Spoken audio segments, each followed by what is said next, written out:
What's going on, guys? Welcome back to another video. My name is Gary. Today we're going to be going over some art supplies, some products that I recommend to make your life as an artist a little bit easier. So let's get right into it. Let's just jump in. Let's go.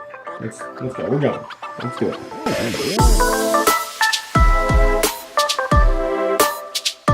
Alright, first up, the pencil that I use. So I've used a lot of pencils in my day, but what I always come back to is just your standard Bic lead pencil.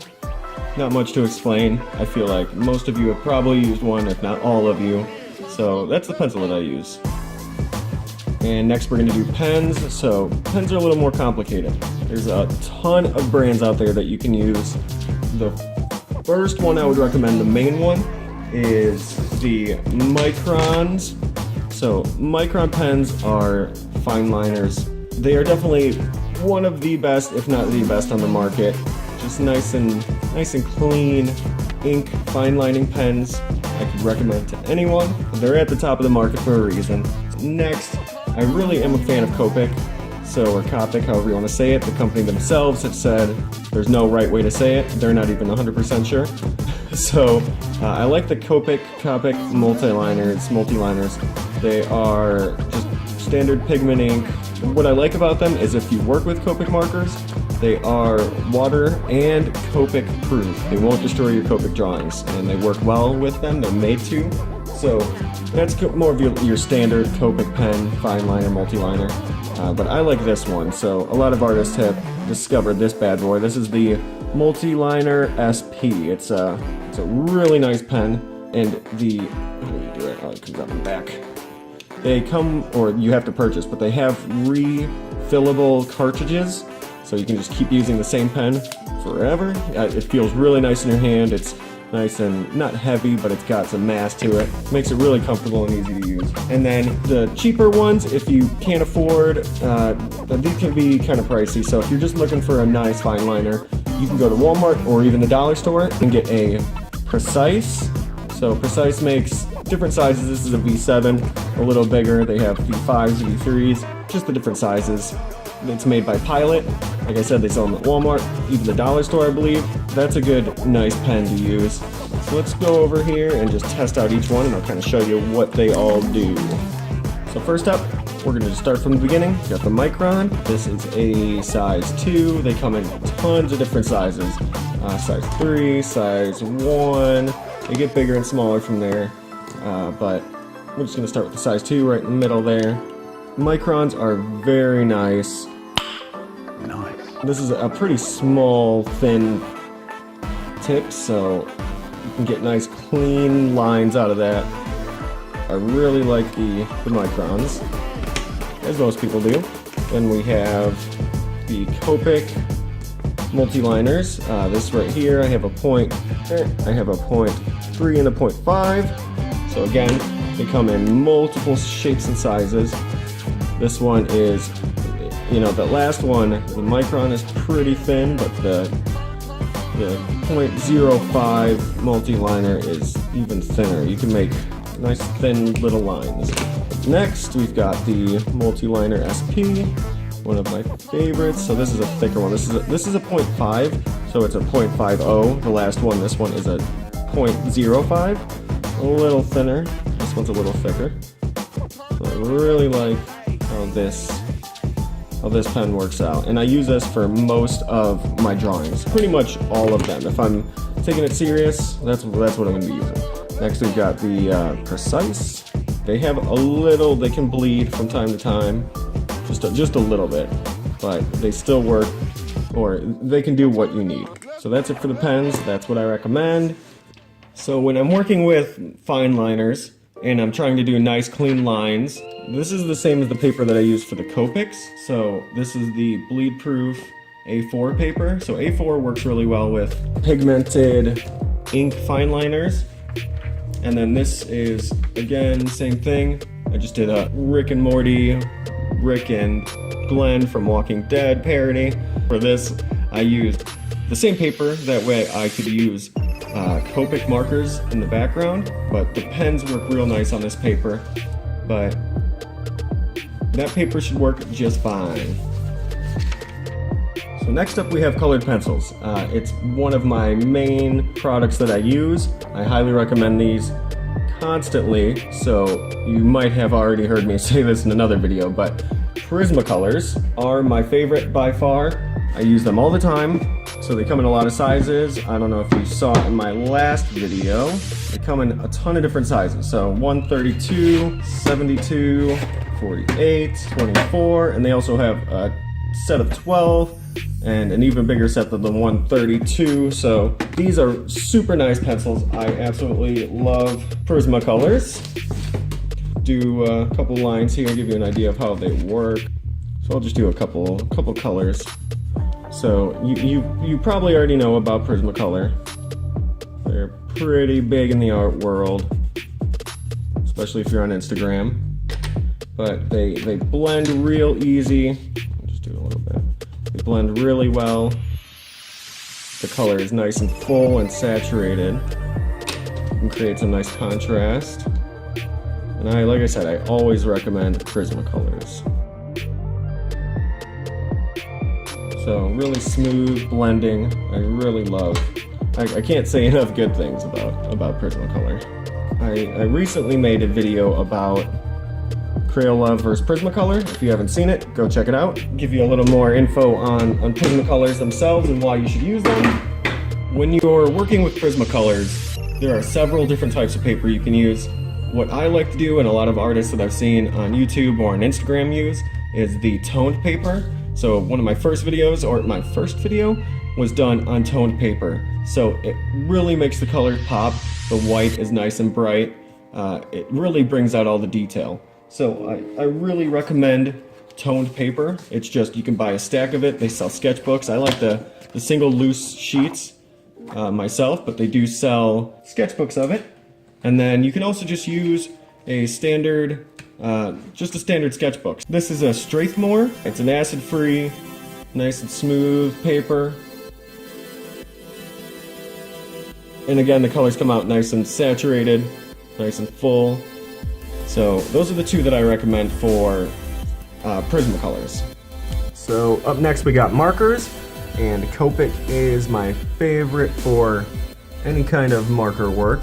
I highly recommend them. They come in hundreds of different colors. They are a little pricey, but they are totally worth it. I highly recommend Copic markers. We'll do a little test here. Copics are really nice for a few reasons. They blend really well. The sketches are refillable. They come in a variety of colors. Same thing with the pencils, they're really nice and saturated. So on one side you've got the brush tip, the brush nib, and on the other, you've got the chisel. So, give you a little idea of how these work here.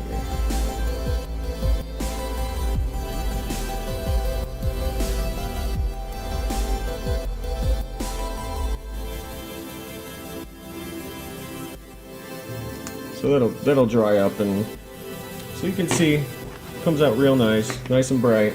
Like I said, they have a ton of colors. Let me just show you a couple pieces that I've done with the Copics themselves.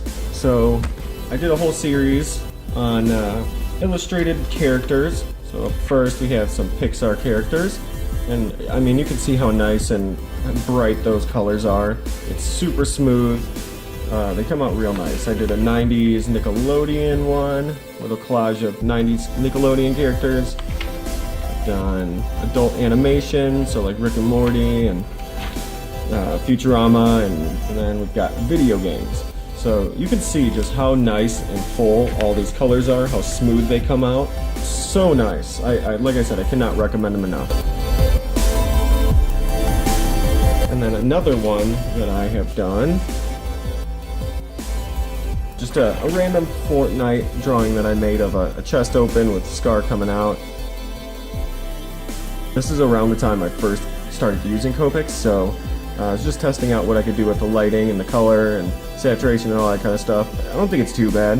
One of the only scenes that I've actually done with Copics, and it turned out pretty decent. And the sketchbook that I recommend, or the paper that I recommend, is the DIN A4 bleed-proof marker pad made by Transitotype. This is recommended by Copic themselves. So if you were to purchase Copics and you were looking for a recommendation, Copic themselves recommend this specific pad of paper. It's made to work well with the markers, and that's what I used for all of these. I use this paper here, and it just makes it so it doesn't bleed. So you can see the color through the paper, but it didn't bleed through it. If you go over it real heavy and you do it a bunch, it might, but you're just pushing the limits there. But on any other kind of paper, it's gonna bleed through. Almost every kind of sketchbook, any kind of paper, printer paper for sure. But that's the paper that I recommend. So erasers can be pretty important.